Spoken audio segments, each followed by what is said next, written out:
Welcome to Establish the Edge. I'm your host, Mike Leone, back with another weekly DFS recap here. That's going to be the format of the show, most likely rest of season.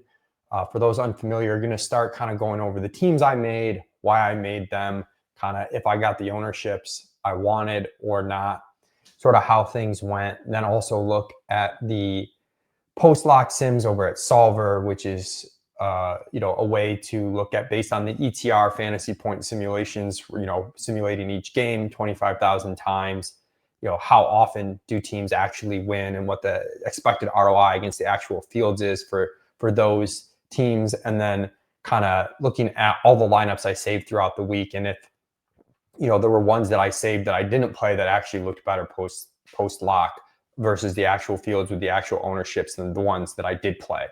It was a pretty good slate for Establish a Run subscribers. I know we had some winners up there. Those slates are always kind of tough when you feel like you're on it content-wise, but you don't have a great week yourself, which was the case for me. I salvaged kind of only losing half of what I had out there with a late Kittle touchdown, getting one of my teams to a min cash, which honestly was net bad because it really cost Brat and Dink in the game changer where they were top 5 or top 3 and it knocked them down, and pretty top heavy payout structure there. So would have preferred not to get that touchdown, but that was the salvage for my week. We'll start though. I flag planted Baker Mayfield on the Establish a Million show for Establish a Run.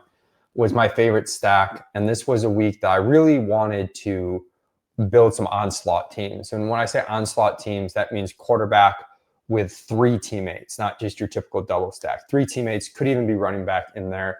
The reason I felt that way is there were some good opportunities, in my opinion, to just heavily correlate between offenses that were going to be very condensed and had a lot of upside to feed multiple people and get fantasy point upside there and only having to get one thing right with that offense. And also the way the wide receiver position shook out. The chalk was either expensive players like JSN and Puka that you could survive with more of a balanced approach, or the guys that fit your stacks, or it was a chalky Zay Flowers who we had as someone that, not that he was a bad play, but just had him as very fadeable because didn't have him as an amazing value, just a decent value, and someone that didn't necessarily fit correlation super well. So I played, kind of what I intended to in my 3 small field tournaments. Baker triple stack in the Thunderdome, in the 2K luxury box 100 person tournament. Mac Jones triple stack with Jennings, Kittle, and McCaffrey. No bring back there, which I will talk about. I did do a bring back on the Baker stack with Hunter Henry. And then in the game changer was the Goff triple stack with Amon-Ra St. Brown, Jameson Williams, Sam Laporta. Needed Gibbs scores 3 touchdowns, is a real big winner there for Detroit. Otherwise, this stack was very close to getting there. If we flip one of those, long Gibbs touchdowns to a passing touchdown to Amon-Ra, this stack looks great. I did do the bring back there on Deebo Samuel. And then the final team I played was in the 5-5-5 milli. It was a Davis Mills double stack. I didn't think there was a clear third guy at triple stack. This is one that if you watch the lineup build show I do on Saturday nights, I got on where honestly wouldn't have gotten on here on field, but the Sims over at Solver really saw something here. And I kind of bought into it knowing that our Houston pass rate could potentially be light. Davis Mills was very cheap. There wasn't going to be any ownership on Schultz and Nico, and it was a very clear double. And actually hit on a different week. This could have been a really important stack. The team I had around it wasn't great. And really, this week kind of came down to running back in a big way. And I went a little more contrarian than even our Sims suggested. Really thought Achane and Rico would have a ton of ownership. I'll talk through the RB ownership because earlier in the week I thought it was going to be CMC, and I'll talk through that a little bit later. And I just thought there were some backs out there that were going to be too low owned and had a lot of upside if the top backs failed. Played Derrick Henry on 3 or 4 teams. I also flag planted. Disappointing day for him, but kind of talk about these efficiency backs. They're always on the cusp. You get this day for Derrick Henry, 3 catches, 9 yards, 75 rush yards. The team put up 27 points. He wasn't that far away from 102, and it's a huge day. And then you see the other way where you get, some late long touchdown runs from, Trevion Henderson, Jahmyr Gibbs, Achane, and they really go bonkers. And then also for Rico Dowdle ends up being someone that I did play on one of my teams, which I'll talk about in a second. He ends up with an okay, fine score. Was better to not have him in GPPs because you were more likely to play Trevion Henderson or Jahmyr Gibbs and have one of the game-breaking week-winning scores. But he was fine because he got in the end zone. He doesn't get in the end zone, and the fade there's kind of massive. Obviously hurt me being more contrarian at running back with Henry not getting there in a huge way. I also played Kyren Williams in the Thunderdome. He was fine. He scored 2 rushing touchdowns, didn't get the bonus, but it was a week where there's some huge scores, and fine didn't cut it. And, being underweight Achane obviously hurt. One thing I made sure to do on my 3 small field tournaments, I wanted one team where I didn't go double tight end and force 3 running backs. That was the Mac Jones team. The Sims, were okay with that. They preferred 2 tight end teams, but there are a lot of 3 running back teams they liked as well. And we've seen a lot of these slates, where it's hard to project too much tight end flex, but you can kind of see, especially in the smaller field, where that build just funnels you to 2 tight ends. A little bit more comfortable, a little bit easier for your lineup top to bottom, especially when there's 3 expensive receivers that are going to get played between Amon-Ra, Puka, and Jackson Smith in Jigba. So I wanted to make sure I got a 3 running back team. On this recap a few weeks ago, I lamented not getting one of those in on kind of a similar week where running back ended up being the most important position, as it did again this week. And then what actually ended up happening is I was the only team in this, or one of 2 teams to play the Achane Rico CMC combination in this 100-person tournament. Only one other team did. It was a Bryce Young stack, so it wasn't like a huge competition for me. So that's sort of what I was thinking going in the slate, how it's set up. We'll talk through the result a little bit more in a second. Do want to hop over to Solver and say, how do these teams actually sim? Now, we don't have post-lock sims for the Thunderdome on Solver. We ran them internally, and I did end up with the top simming team in the 38-person Thunderdome, winning those Sklansky bucks, unfortunately winning 0 actual bucks. The team that finished in 3rd was ironically just a 2v2 off mine. They did the Achane Trevion Henderson versus my Kyren Williams, Derrick Henry, being a massive, massive difference, that 2v2 at running back. And the weird week where the stacks didn't matter a ton as long as you ran one of the right runs, because it was the running back combinations and stuff around it that really differentiated you. I could have made Baker teams, Goff teams, Mac Jones teams that did amazing this week if I had the right stuff around it. In some ways, you might be thinking, why all the correlation? That doesn't make sense then if it didn't really matter. Well, I look at it as actually did matter a lot, because if you did one of these heavy correlations, you got a lot of spots that didn't burn you, and then you had it set up to hopefully get the nut combination around it. I didn't make that happen, but that's sort of, the way it went. In the Thunderdome, the reason I think my team simmed well post-lock, 5.3% on Kyren. That means I'm one of 2 people in this contest with Kyren, one of 3 people with Derrick Henry. The Baker stack in general didn't get played a ton. Only 1 of 3 people with Baker. Not a lot of Ibuka ownership. I was worried Jackson Smith and Jigba and Jackson Smith and Jigba and Hunter Henry would get steamed here, particularly Hunter Henry. Henry comes in at 32%, but in a really small field, that's fine. And JSN only 26%. Talk more about the ownership read there later, because I was off on that, but just, kind of trusted other people that were correct on it. And final 2v2, which hurts results-wise, was Achane and Juwan Jennings versus Jackson Smith and Jigba and Hunter Henry for me.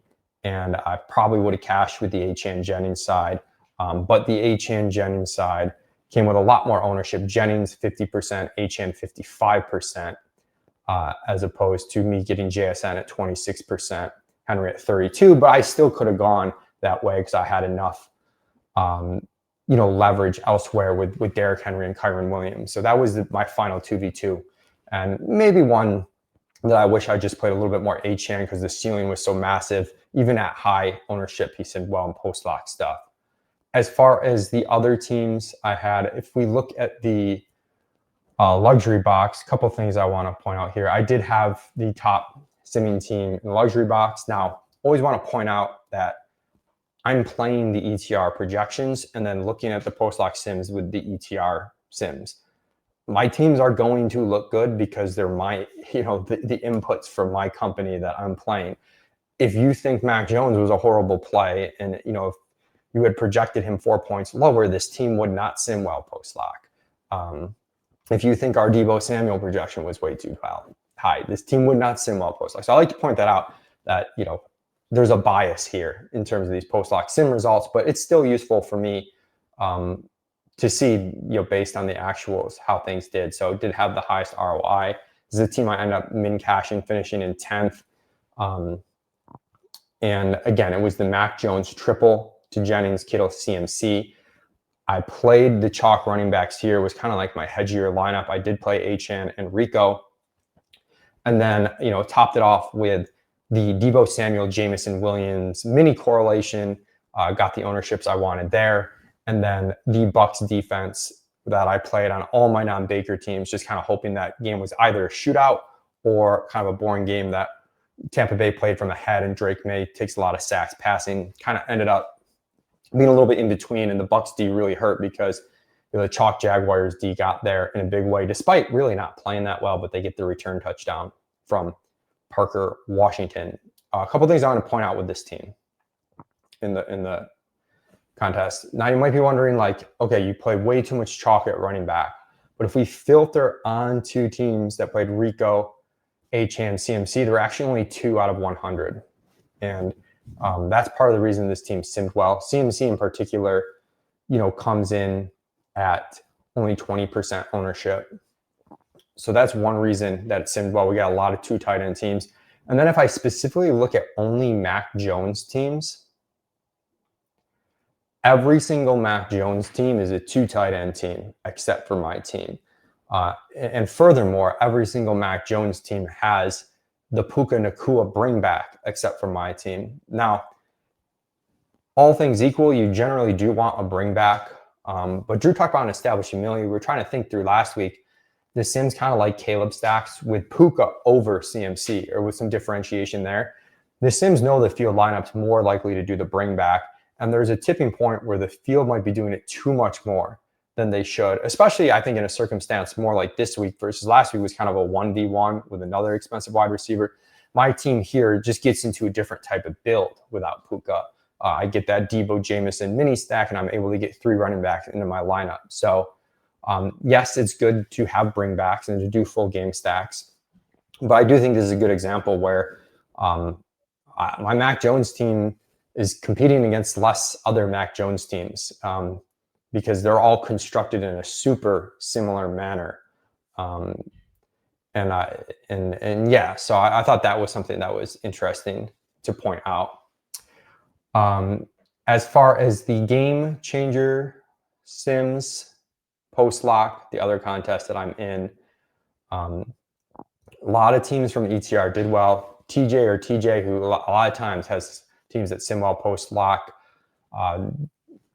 ended up finishing in 27th for $3,500, but he had the top simming post-lock team with a Josh Allen double to Shakir and Keon Coleman, where those ownerships came in really low. And he did the 3 running back thing. Achane, Rico, kind of good projected plays, but around a contrarian double, and the low-owned Kyron Williams in flex, kind of a different build, gets Trey McBride, Bucks in there, Tez Johnson, interesting team there. As far as the golf teams, I did have the top simming golf team here with really low ownership on Henry, and I went Kenneth Walker here as well. Again, I was playing pretty contrarian at running back. Walker comes in at 2.5% in this contest. Honestly, I'll take that. I know we didn't get the result wanted there, but we'll absolutely take that ownership. Sam Brott had the 3rd best golf team and finished really well. Was looking like he was going to be in 2nd place there for a while till that late Kittle touchdown. He finished in 4th. Drew finished in 5th with the Baker triple with Achane and Kyron Williams, and had the McBride and flex. All these top teams kind of had McBride there as part of a double tight end build. Hawkeye McNutt, who's a subscriber, finished with a really sharp team getting Gibbs and Achane together. Just a really high ceiling backs in a double tight end lineup. Does the Baker double with Hunter Henry coming back. Didn't even actually have Auden, but was able to get past that failure with Hunter Henry over Auden. Obviously, I don't think Auden would have fit salary-wise, but is able to play Gibbs and Achane together, two guys that are game breakers, and then goes with the Jets D that had, a really fortunate run out, but you play a low-owned defense, and those are the types of things that can happen. So a lot of weeks to post-lock sims. People are asking me why teams that sim poorly win. This was, kind of fun to get a week where teams that simmed, well actually won tournaments. And you see that, even in the 555 milli, there's a Brissett kind of skinny to McBride with the Gibbs, Achane that simmed well, Tez Johnson, Stephon Diggs, mini correlation, Kyron Juwan Jennings, mini correlation, and then the Saints defense, which is a sharp play, leveraging the Rico Dowdle chalk. The team that came in second in the 555 milli didn't sim great, but I do want to point out I had the Rico Olave kind of mini correlation. Like I said, I was over correlating, so wouldn't get a lot of Olave, but I did think a sharp way to play Rico was to play him with a low owned Olave and hope that game script went right. Didn't go totally according to plan. You did get the early Carolina lead, but they kind of stunk, but I thought that was a good way to play it. So what kept me from a big week? Obviously, I didn't have Henderson or Gibbs in any of my lineups, and I was very close to playing them. It's kind of the pros and cons of I'm playing, 3 usually pretty small field teams, and then I might play 1 or 2 in a 555 milli. And when there's the Wildcat, I might throw more like 5 in there. But it's just hard to get exposure to everyone, and I wanted to be heavily exposed to Derrick Henry, who I really liked as a contrarian running back play. Had I played more teams, I think, maybe I run into something, but it's harder to manage, and it's also, I don't have that type of money to put out there, and if I'm playing more teams, I'm playing generally more medium stakes, which is going to be larger field stuff, or it's going to be smaller field stuff with less top heavy prizes. So there's pros and cons to it, but it's a week that didn't work out great for me. Of course, Dink did fly plant Jahmyr Gibbs. They were my next in line teams. Had I played 2 Baker teams, the second one would have had Henderson. I also got killed on DST, which I think was just a little bit of run bad, but the Jags, defense getting there. They came back down at the end, so it was a little bit more manageable, but there were some good scores from Saints, Jets that seemed well from us. I was just heavy on the Bucks on the non-Baker team, and then really thought the Browns would smash, but they give up the 2 return touchdowns, which, counts against them and also hurts the script in that game. The other thing to remember, the margins are thin, right? As much as I love Baker, my Mac Jones team, which also got lucky at the end with a Kittle TD, that if it doesn't happen, doesn't hit in a big way, but you can see the paths to this team winning if CMC scores instead of Brian Robinson, and you don't get kind of the crazy run out the end of the Bucs game in which Travion Henderson, instead of running out the clock, actually he didn't even have that great of a score despite a long earlier second touchdown run, has a play where he gets a ton of yardage, gets the touchdown, and gets the bonus. If they just run out the clock there, that doesn't happen. And then Baker comes back and gets Igbuka over the bonus, gets another second touchdown to Tez Johnson. So just a reminder, these margins are thin. You also had long, late touchdown runs from Jahmyr Gibbs and Achane, guys that were already scoring super well, but went from it's hard to win without them, but maybe you can, to oh no, you have to have them kind of weeks. So the margins are always going to be thin. As far as reading ownership this week, a couple things I just want to talk about. I really thought throughout most of the week that CMC was going to get played a ton. People were going to pile in to Rico and CMC and maybe come off Achane a little bit. Very late Sunday morning, I kind of realized I was wrong on that. Just the more I played around with lineups, when you get 3 running backs that, at least for us, they were similarly projected values, they're like +3 values on ETR. Quite frankly, it's going to be the ones that fit the salary construction better that are going to get inflated. And that's generally the cheaper backs. So it kind of became clear that Rico and Achane would steam. I didn't think CMC would squeeze like he did, but I realized he was pretty protected from the steam late. That helped me feel better about, playing all 3 of those together in the luxury box. I was also wrong on, really thought JSN would separate from Puka and from Amon-Ra St. Brown. But both Dink and Brat, who work with mid-ETR, didn't think that would be the case. They pointed to the correlations, Puka with the San Francisco stuff. You had a chalky Juwan Jennings. Obviously, Amon-Ra St. Brown in any sort of golf stacks. You didn't have a ton of Seattle, Arizona stacks out there, and they were right. So that kind of made me feel better about my Thunderdome team, post-lock, even though I didn't get the result that I wanted. I also did see the Juwan Jennings team coming, talk about on the lineup lock build or the lineup build show on Saturday night. It just seemed like the cheap wide receiver that people were going to be very comfortable clicking. That was definitely the case. My Mac Jones team simmed well, but it came with a 41% Juwan Jennings. The other thing I want to point out, the ownerships between fields, even among my small field contests, really different this week. 100-person, luxury box, 53% Achane. You go over to the game changer, 34% Achane. He was a great play there. And even Juwan Jennings, 37% versus 51%. Now, that happens each week. The game changer is a little bit top heavier, a little bit reduced entry fee relative to 2K luxury box. You're going to have people playing a little bit all over, but it is single entry. And some weeks it's closer than others. It's not. That's something I talk about. If you play the same contest every week, you get a feel for how ownership will be in your particular contest. When we're doing field lineups, we're only able to kind of bucket, hey, these are the small field lineups. So it's not going to be perfect. You see that if I do run my lineups that I had saved on Solver through the sims in the actual fields, you see a big difference. In the luxury box with the 100-person, the golf stuff looks great. It actually squeezes there where people played more cashy type lineups. Golf comes in at 5%. Debo comes in below our projected ownership. Jameson comes in below. Amon-Ra comes in below. Laporta comes in right after it. So a lot of golf teams kind of flooding that I had saved in the top of the luxury box. In the game changer, you don't get them as much. They're pretty buried. And the reason for that, if you look at the golf lineups, and there were golf lineups that were good there.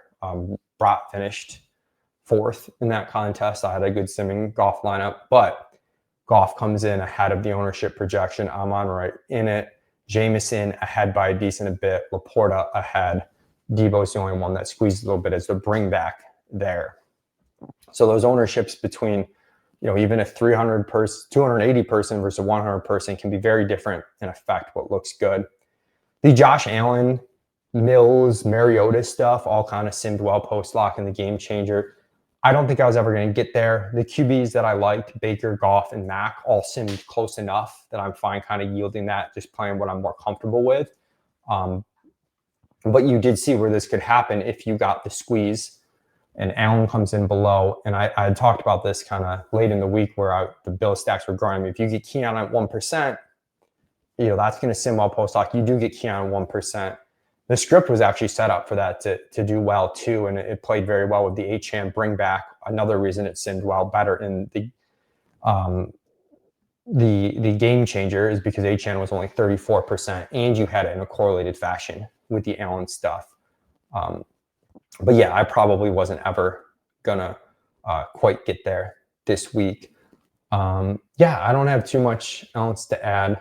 Hopefully that helps. Each week there's going to be kind of different. I guess my main takeaways from this week, I think trying to figure out the ease of roster construction will help you figure out where the ownership steam squeeze might get there late, and separating that from how plays look individually in a vacuum.